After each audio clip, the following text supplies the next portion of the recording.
Hi everyone and welcome back. What is belief? What is a believer?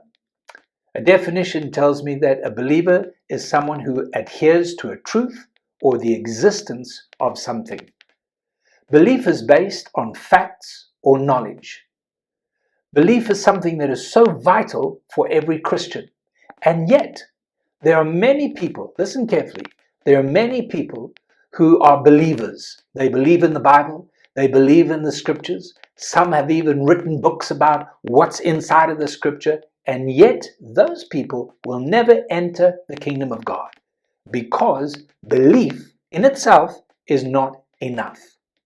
James chapter 2 verse 19, he says, "You have believed that there is a God. You do well, but even the demons believe and they tremble." You see, we need more than just belief or knowledge. It needs to go beyond this. In Acts chapter 7, when Stephen was taken captive by the Pharisees and he was in court and he was about to be stoned to death, if you read the story, he gives a wonderful expose of God's dealing with the people of Israel in history. And all along the line, he emphasizes the messianic promises, the prophecies concerning Jesus. And yet he says to them, you believe all of this, and yet you crucified the Messiah. He says you're stiff-necked and uncircumcised in your heart. You always resist the Holy Spirit. As your fathers did, you do also. You see, they believed the prophecies. They understood the prophecies, but it's not enough.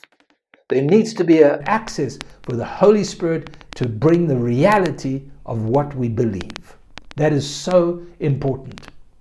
So, in our Christian life, we believe the Bible. We believe in divine healing. We believe in God's provision, financial provision. We believe in the fellowship of the saints. There are many things that we believe. We believe in prayer. We believe in fasting. We believe in forgiveness. We believe all of these things. But belief is not enough. There needs to be another step.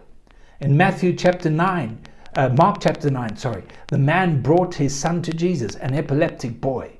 And he said, Lord, please heal them. And Jesus said, all things are possible with God. And this man said, Lord, help my unbelief. I want this to happen. I believe it can happen. I've seen all the miracles and the signs and wonders you've done. I really believe it can happen. But there's something I need help in. That's the attitude we need to have. We believe in the Bible. We believe in what God has said. But we need to open our heart that this real faith, a real access to the Holy Spirit comes so that what we believe becomes reality. Lord help us. God bless you.